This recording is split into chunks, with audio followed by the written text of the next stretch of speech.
नमस्कार साथियों, NGKB YouTube platform में आपका स्वागत है। तो साथियों, शिक्षण अभिरुचि के आज फिर हम आपके लिए लेके आए हैं इम्पोर्टेंट क्वेश्चन, और ये प्रश्न आपके एग्ज़ाम में आपके लिए रामबाण साबित हो सकते हैं। तो साथियों, शुरू करते हैं आज की टेस्ट क्लास। और इस क्लास में आपके लिए 20 महत्वपूर्ण प्रश्न जो इस प्रकार हैं। अगर आप चैनल पे नए हैं तो चैनल को सब्सक्राइब करना, बेल आइकन को अवश्य दबाना, जिससे कि हर क्लास का नोटिफिकेशन आपके पास पहुंच सके और आप फ़ायदा उठा सकते हैं। तो शुरू करते हैं आज की क्लास। और ये रहा आपका पहला क्वेश्चन। क्वेश्चन आपके सामने इस प्रकार है कि बालक में स्नेह एवं प्रेम संबंधी आवश्यकताओं को प्राय निम्नलिखित पद के अंतर्गत सामूहिकृत किया जाता है। अब क्वेश्चन को समझना। सामूहिकृत किया जाता है स्वीकृति के माध्यम से, संवेगात्मक सुरक्षा के माध्यम से, लोकप्रियता के माध्यम से या मान्यता के माध्यम से। क्वेश्चन आपको समझना है, आंसर आपको देना है सकारात्मक सोच के साथ कि बालकों में स्नेह और प्रेम संबंधी आवश्यकताओं को प्राय निम्नलिखित पद के अंतर्गत सामूहिकृत किया जाता है। तो यहाँ पर आपका आंसर होगा संवेगात्मक सुरक्षा। आपका आंसर क्या होगा? संवेगात्मक सुरक्षा। आपका आंसर ब है साथियों। अगला प्रश्न आपके लिए ये रहा। किसी बालक द्वारा विशेष समय पर जो व्यवहार प्रदर्शित किया जाता है वह कार्य होता है। साथियों, एक बार फिर क्वेश्चन समझते हैं कि किसी बालक द्वारा विशेष समय पर, एक विशेष समय होता है और उसमें व्यवहार प्रदर्शित आप करते हैं तो वह कार्य क्या होता है। तो आपका ऑप्शन देखिए, उन आदतों का जिन पर बालक का नियंत्रण नहीं होता है। ऑप्शन बी, उन प्रेरकों का जो विकास की अवस्था में होते हैं, जो क्या होते हैं? विकास की अवस्था में प्रेरकों के माध्यम से। और थर्ड ऑप्शन है, उन आवश्यकताओं का जो असंतुष्ट रह जाती हैं, यानी कि जो आवश्यकताएं होती हैं उनको हम प्राप्त नहीं कर पाते हैं, यानी कि असंतुष्ट रह जाती हैं, और उन उद्दीपकों का जो उसे प्रभावित करते हैं। साथियों, उन उद्दीपकों का जो उसे प्रभावित करते हैं, आपका आंसर क्या होना चाहिए साथियों? आपका आंसर होगा जो प्रेरकों का विकास की अवस्था में थे, यानी कि प्रेरकों के माध्यम से हमारी विकास की अवस्था चलती है, उसके व्यवहार प्रदर्शित किया जाता है उसके माध्यम से। तो आपका आंसर होगा साथियों ब। क्या होगा? ब। क्वेश्चन को एक बार फिर समझना कि किसी बालक द्वारा विशेष समय पर जो व्यवहार प्रदर्शित किया जाता है, यानी कि व्यवहार को प्रदर्शित किया जाता है, वह कार्य क्या है? उन प्रेरकों का जो विकास की अवस्था होती है, विकास की अवस्था में प्रेरकों के माध्यम से जो विकास चल रहा है कि बालक का, उसमें व्यवहार प्रदर्शित करने के साथ माध्यम से ही उसके विकास नज़र आने लग जाता है। तो आपका आंसर होगा ब। अगला प्रश्न आपके लिए ये रहा। बालक के सामान्य व्यवहार तथा विशिष्ट व्यवहार में वही संबंध होता है जो कि पाया जाता है। क्वेश्चन एक बार समझना। बालक के सामान्यतः व्यवहार तथा विशिष्ट व्यवहार, एक सामान्य व्यवहार होता है, एक विशिष्ट व्यवहार होता है, में वही संबंध होता है जो कि पाया जाता है, जो पाया जाता है, अक्सर बालक में पाया जाता है। तो आपका ऑप्शन है आवश्यकता एवं उद्देश्यों में, आवश्यकता एवं लक्ष्य में, आवश्यकता एवं प्रलोभन में, और आवश्यकता एवं प्रेरकों में। तो साथियों, एक बालक का व्यवहार, सामान्य व्यवहार और विशिष्ट व्यवहार कब होता है? जब उसको प्रलोभन दिखाया जाता है। प्रलोभन दिखाया जाता है, बालक व्यवहार प्रदर्शित करता है। तो आपका आंसर होगा आवश्यकता और प्रलोभन। आपका आंसर होगा आवश्यकता एवं प्रलोभन में। ठीक है, आपका आंसर होगा स। अगला प्रश्न आपके लिए ये रहा। निम्नलिखित में से कौन सा उचित आवश्यकता संतुष्टि, यानी कि उचित आवश्यकता संतुष्टिपूर्ण व्यवहार को जन्म नहीं देता है। अब यहाँ पर क्वेश्चन समझना, नहीं देता है पूछ रहा है। क्या पूछ रहा है? जन्म नहीं देता है किसका? आवश्यकतापूर्ण संतुष्टि व्यवहार का। तो क्या है आंसर? उचित तत्परता, बाह्य उद्दीपन, आंतरिक शक्तियाँ जो प्राणी को लक्ष्योन्मुखी बनाती हैं, एवं उचित बाह्य स्थिति। तो आपका आंसर क्या होगा साथियों? आपका आंसर एक आवश्यकता संतुष्टिपूर्ण व्यवहार को जन्म नहीं देता है। क्या नहीं देता है? बाह्य उद्दीपन, बाहरी उद्दीपन, आवश्यकता संतुष्टि, यानी कि आपकी जो आवश्यकता है उनको संतुष्ट बाह्य उद्दीपक होता है वो नहीं देता है। यानी उचित तत्परता, अगर तत्परता है तो देगा। आंतरिक शक्तियों को जो प्राणी को लक्ष्य उन्मुखी बनाती है ये भी आपके आवश्यक संतुष्टि व्यवहार को जन्म देती हैं। लेकिन उचित बाह्य स्थिति उचित होती है वो भी देती है, लेकिन बाह्य उद्दीपन यहाँ पर क्या कर रहा है? बाह्य उद्दीपन। तो बाह्य उद्दीपन होता है वो आपके व्यवहार को जन्म नहीं देता है। तो आपका आंसर होगा ब। अगला प्रश्न आपके लिए ये रहा स्क्रीन पे। एक बालक भूख संबंधी इच्छा की संतुष्टि के लिए जिस प्रकार का भोजन ग्रहण करना पसंद करेगा वह निर्भर करेगा, किस पे निर्भर करेगा? शारीरिक रसायन शास्त्र पर, भोजन संबंधी आदतों पर, बालक की रुचि पर, व बालक के प्रेरणा संतुष्टि संबंधी गुणों पर। तो आपका आंसर साथियों यही मिल गया कि आपका आंसर होगा बालक के प्रेरणा संतुष्टि संबंधी गुणों पर। एक बार वह बालक क्वेश्चन बोल रहा हूँ मैं, वह बालक भूख संबंधी इच्छा की संतुष्टि के लिए किस प्रकार का भोजन ग्रहण करना पसंद करेगा, यह निर्भर करेगा किस पे करेगा? कि बालक के प्रेरक संतुष्टि संबंधी गुणों पर। आपका आंसर होगा द। अगला प्रश्न आपके लिए ये रहा स्क्रीन पे। जीवन में प्रेरकों के द्वारा निम्नलिखित में से कौन सा कार्य पूर्ण रूपेण निष्पादित किया जाता है? प्रेरकों के माध्यम से। साथियों, जीवन में प्रेरकों के माध्यम से निम्न में से कौन से कार्य पूर्ण रूपेण निष्पादित किए जाते हैं? पूर्ण रूपेण निष्पादित किए जाते हैं कौन से प्रेरकों के माध्यम से? तो साथियों आपका आंसर क्या होना चाहिए? कि ऑप्शन आपके सामने है। वे प्राणी को शक्ति प्रदान करते हैं, वे प्राणी को लक्ष्य उन्मुखी बनाते हैं, वे प्राणी को चिंताएं उत्पन्न करते हैं, वे प्राणी की आवश्यकताओं को संतुष्टि करते हैं। तो आपका आंसर क्या होना चाहिए? आपका आंसर क्या होना चाहिए? कि जीवन के प्रेरकों के द्वारा निम्नलिखित से कौन से कार्य पूर्ण रूप में निष्पादित, यानी कि जीवन के कार्य कौन से प्रेरकों से, यानी कि जीवन का लक्ष्य उन्मुखी, हमारा लक्ष्य क्या है? तो आपका ऑप्शन क्या होगा? वे प्राणी को लक्ष्य उन्मुखी बनाते हैं, यानी लक्ष्य पर प्रेरकों के माध्यम से अपने लक्ष्य को अर्जित किया जाता है तो लक्ष्य उन्मुखी बनाते हैं। आपका आंसर ब होगा। अगला प्रश्न आपके लिए ये रहा स्क्रीन पे कि प्रेरणा की निम्नलिखित परिभाषा में कौन सा शब्द अनुपयुक्त प्रतीत होता है? क्वेश्चन समझना, प्रेरणा की निम्नलिखित परिभाषा में कौन सा शब्द अनुपयुक्त प्रतीत होता है, यानी कि उपयोगी नहीं है कौन सा शब्द? प्रेरणा एक आंतरिक बेचैनी की दशा है जो ऊर्जा वे को चेतन रूप में समायोजित बनाए रखने के लिए उत्तेजित करती हैं, निर्देशित करती हैं एवं जारी रखती हैं। क्वेश्चन समझना, परिभाषा को समझना। प्रेरणा एक आंतरिक बेचैनी है या बेचैनी की दशा है जो ऊर्जा वे को चेतन रूप में समायोजित कर बनाए रखने के लिए उत्तेजित करती हैं, ऊर्जा को चेतन रूप में बनाए रखने के लिए उत्तेजित करती हैं, निर्देशित करती हैं और जारी रखती हैं। तो यहाँ पर पूछ रहा है कि कौन सा शब्द अनुपयुक्त प्रतीत होता है? तो यहाँ पर आपका आंसर होगा चेतन। चेतन शब्द आपके लिए अनुपयुक्त होगा। चेतन आपके लिए अनुपयुक्त होगा। आपका आंसर है द। ठीक है, अगला प्रश्न आपके लिए ये रहा स्क्रीन पे कि जिसकी आवश्यकता का संबंध भोजन से है ठीक उसी प्रकार प्रेरक का संबंध है। साथियों, क्वेश्चन को समझना कि जिस प्रकार एक आवश्यकता का संबंध भोजन से है, या जैसे यहाँ जैसे होना चाहिए, जैसे कि आवश्यकता का संबंध भोजन से है ठीक उसी प्रकार प्रेरक का संबंध किससे है? तो प्रेरक का संबंध कैसा होगा? तो साथियों कैसा होना चाहिए? भूख से होगा। किससे होगा? भूख से, विशेष प्रकार के भोजन से, भोजन की सुगंध से, या धन से जिसके द्वारा भोजन खरीदा जा सकता है, धन के द्वारा जिससे भोजन खरीदा जा सकता है। अब समझना क्वेश्चन, जिसकी आवश्यकता का संबंध भोजन से यानी कि आवश्यकता है हमें भोजन की, ठीक उसी प्रकार प्रेरक का संबंध किससे? तो अब यहाँ भूख से नहीं हो सकता, विशेष प्रकार के भोजन से नहीं। जब भोजन की खुशबू आएगी, और खुशबू आएगी हमारे मस्तिष्क में खुशबू के माध्यम से, उसकी सुगंध आएगी, सुगंध के माध्यम से जब हम भूख का एहसास होगा, और आवश्यकता हमें किसकी होगी? भोजन की। तो आपका आंसर क्या होगा? स होगा, क्योंकि एहसास करेंगे हम भूख का, और भूख का एहसास करेंगे किससे करेंगे? खुशबू से या सुगंध से। जब सुगंध आएगी तो हमें भूख का एहसास होगा और भूख लगेगी। तो आपका आंसर होगा स। अगला प्रश्न आपके लिए ये रहा, जैसा भूख का संबंध आवश्यकता है, जैसा भूख का संबंध आवश्यकता से है, वैसे ही उद्दीपक का संबंध किससे है? अब उद्दीपक आपको किससे मिलता है साथियों?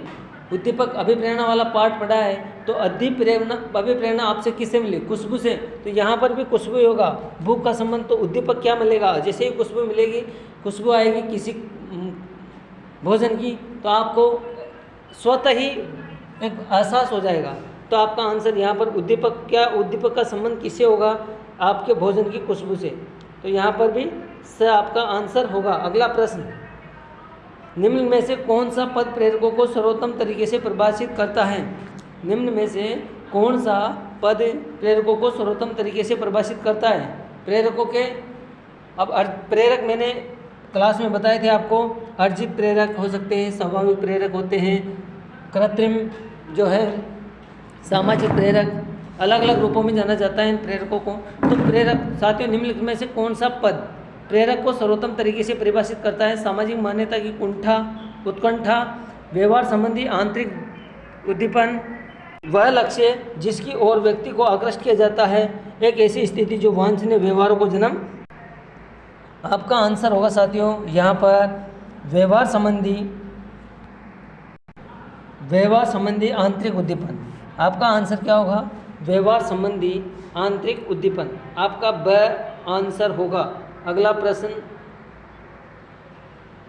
निम्नलिखित में से कौन सा पद प्रेरक से संबंधित नहीं है? प्रेरक से संबंधित पद प्रेरक से संबंधित नहीं है। वे व्यवहार जो शक्तियाँ प्रदान करते हैं, वे बिना किसी पुनर्बलन के उत्पन्न होते हैं, वे मूल रूप से आवश्यकताओं की तह में छिपे होते हैं या लक्ष्य की ओर व्यवहार का निर्देशन करते हैं। आपका आंसर क्या होगा साथियों? आपका आंसर क्या होना चाहिए कि वे बिना किसी पुनर्बलन के उत्पन्न होते हैं। समझना, वे व्यवहार को शक्ति प्रदान करते हैं, वे बिना किसी पुनर्बलन के व्यवहार उत्पन्न होते हैं, वे मूल रूप से आवश्यकताओं की तह में छिपे रहते हैं, वे लक्ष्य की ओर व्यवहार निर्देशित करते हैं। तो क्वेश्चन समझना, प्रेरक नहीं ये पूछ रहा है, निम्न में से कौन सा पद प्रेरक से संबंधित नहीं है?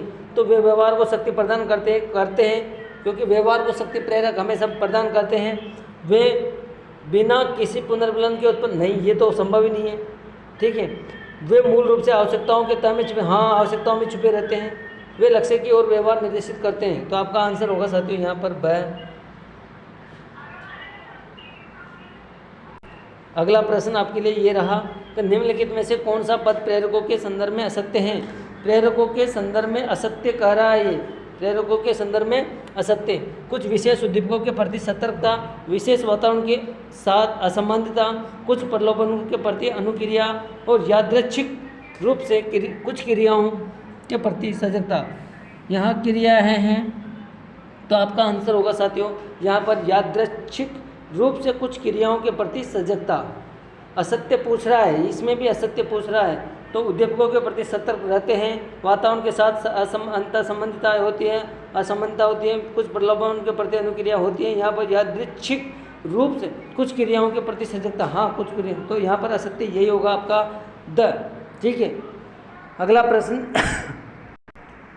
ये रहा, प्रेरकों को आवश्यकताओं से पृथक किया जा सकता है क्योंकि साथियों प्रेरकों को आवश्यकताओं से पृथक किया जा सकता है क्योंकि वे पूर्ण रूप से व्यक्ति की सांस्कृतिक पृष्ठभूमि का परिणाम होते हैं, वे आंतरिक उद्दीपक पर निर्भर करते हैं, वे उपयुक्त लक्ष्य के संदर्भ में अधिगम को प्रकट करते हैं या वे असंतुलित होते हैं। तो साथियों आपका आंसर क्या होगा? प्रेरकों को आवश्यकताओं से पृथक किया जा सकता है, आवश्यकताओं से क्या प्रकट किया जा सकता है? तो आपका आंसर होगा स, वे उपयुक्त लक्ष्य के संदर्भ में अधिगम को प्रकट करते हैं। आपका आंसर होगा स। अगला प्रश्न आपके लिए ये रहा स्क्रीन पे, एक बार विकसित हो जाने के बाद आदतें परिलक्षित होती हैं। एक बार विकसित हो जाने के बाद आदतें परिलक्षित हो जाती हैं। ऑप्शन देखते हैं, व्यक्ति द्वारा नवीन आदतों का ग्रहण करने की इच्छा के रूप में, व्यक्ति द्वारा नवीन आदतों को ग्रहण करने की इच्छा के रूप में, व्यक्ति की स्वायत्त व सुरक्षा प्राप्त करने की इच्छा के रूप में, व्यक्ति की प्रकृति के अनुरूप उसमें कार्य पद्धति का निर्माण या व्यक्ति की संतुष्टि जो उसे आदतों के निर्माण के फलस्वरूप होती हैं। तो साथियों आपका आंसर होगा एक बार विकसित हो जाने के बाद आदतें परिलक्षित होती है क्योंकि व्यक्ति की संतुष्टि जो उसे आदतों के निर्माण के फलस्वरूप होती हैं। आपका आंसर होगा साथियों यहाँ पर द क्या होगा, व्यक्ति की संतुष्टि जो उसे आदतों के निर्माण के फलस्वरूप होती हैं। अगला प्रश्न आपके लिए ये रहा स्क्रीन पे, प्रेरणाओं को सर्वोत्तम ढंग से परिभाषित किया जा सकता है। क्वेश्चन समझना, प्रेरणाओं को सर्वोत्तम ढंग से परिभाषित किया जा सकता है किस तरीके से, बालक की आंतरिक शक्तियों के रूप में जो प्रेरणा मिलती है वो बालक की आंतरिक शक्तियों के रूप में बालक के ऊपर मित्र मंडली और शिक्षकों द्वारा बाह्य रूप से आरोपित शक्तियाँ, बालक द्वारा चिंता मुक्ति के लिए किए गए प्रयास, बालक को शैक्षिक संप्राप्ति के लिए दंड व अन्य अनिवार्यताओं को लागू करना। तो यहाँ पर सर्वोत्तम तरीके से परिभाषित कैसे करते हैं कि बालक की आंतरिक शक्तियों के रूप में प्रेरणाओं को कैसे करेंगे, बालक की आंतरिक शक्तियाँ, जो बालक में शक्तियाँ आंतरिक विकसित होती हैं उनको हम आंतरिक शक्तियों के रूप में परिभाषित कर सकते हैं। तो आपका आंसर होगा अगला प्रश्न आपके लिए ये रहा, सामुदायिक स्नेह एवं संबंधी स्तर संबंधी आवश्यकताओं का दैनिक जीवन में अत्यधिक महत्व है, इन सभी को सम्मिलित रूप से वर्गीकृत किया जा सकता है। सामुदायिक स्नेह एवं स्तर संबंधी आवश्यकताओं का दैनिक जीवन में अत्यधिक महत्व है, इन सभी को सम्मिलित रूप से वर्गीकृत किया जा सकता है। चालकों में प्राथमिक आवश्यकताओं के अंतर्गत, प्रेरकों के अंतर्गत और आदतों के अंतर्गत। तो साथियों आपका आंसर होगा, क्या होगा, क्वेश्चन समझना, सामुदायिक स्नेह एवं स्तर संबंधी आवश्यकताओं का दैनिक जीवन में अत्यधिक महत्व है, दैनिक जीवन में अत्यधिक महत्व है। तो इन सभी को सम्मिलित रूप से वर्गीकृत किया जा सकता है, यानी कि वर्गीकृत विभाजित किया जा सकता है किसके माध्यम से, चालकों के माध्यम से नहीं, प्राथमिक आवश्यकता नहीं, प्रेरक, हाँ प्रेरक हो सकता है आदतों के अंतर्गत। तो यहाँ पर आपका आंसर होगा प्रेरकों के अंतर्गत, स आपका आंसर होगा, आपका आंसर हुआ स। अगला प्रश्न आपके लिए ये रहा कि निम्नलिखित में से कौन सा व्यवहार का निर्धारण करने में असमर्थ है। साथियों क्वेश्चन को समझना, समर्थन समर्थ है या असमर्थ है। तो यहाँ पर पूछ रहा है असमर्थ हैं, क्या पूछ रहा है, असमर्थ। प्रेरक, पूर्वाग्रह, जन प्रचार या आत्मसंपर्क है। तो आपका आंसर होगा जन प्रचार, असमर्थ है, यानी कि समर्थ। जन प्रचार व्यवहार को निर्धारित करने का एक साधन है, जन प्रचार, ठीक है। यहाँ जन प्रचार लिख रखा है लेकिन प्रचार होना चाहिए, ठीक है। अगला प्रश्न आपके लिए स्क्रीन पे ये रहा, आदतों के संदर्भ में पुनर्बलन का क्या महत्व है। आदतों के संदर्भ में, एक व्यक्ति की, एक बालक की आदतें होती है, उसके संदर्भ में पुनर्बलन का क्या महत्व होता है। अब पुनर्बलन का क्या होता है, पुनर्बलन आदतों के संयोजन के लिए आवश्यकता है और किंतु उनके निर्माण के लिए नहीं। पुनर्बलन आदतों के संयोजन के लिए आवश्यक है किंतु उनके निर्माण के लिए नहीं।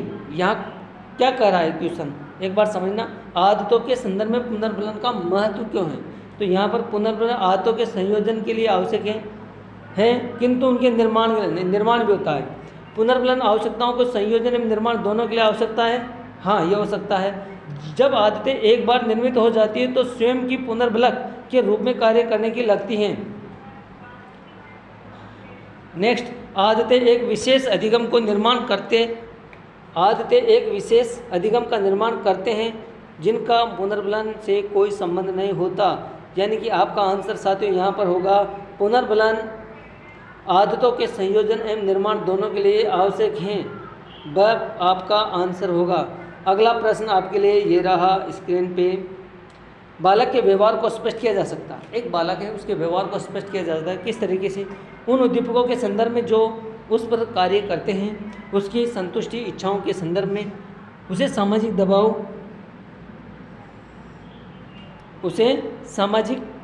के संदर्भ में, या प्रेरक एवं लक्ष्यों को जटिल तंत्र के संदर्भ में। साथियों बालक का व्यवहार स्पष्ट प्रेरकों और लक्ष्यों के जटिल तंत्र के संदर्भ के माध्यम से उसके व्यवहार को हम आंकलन कर सकते हैं। तो आपका आंसर होगा यहाँ पर, आपका आंसर क्या होगा, द होगा, प्रेरक एवं लक्ष्यों के जटिल तंत्र के माध्यम से। अगला प्रश्न आपका ये रहा, व्यवहार प्रदर्शन के दो स्वरूप, यानी कि व्यवहार के जो प्रदर्शन होता है व्यवहार का, उसके दो स्वरूप में निम्नलिखित में से कौन सा कथन उन्हें स्पष्ट रूप से पृथक करता है, यानी कि अलग करता है। प्राय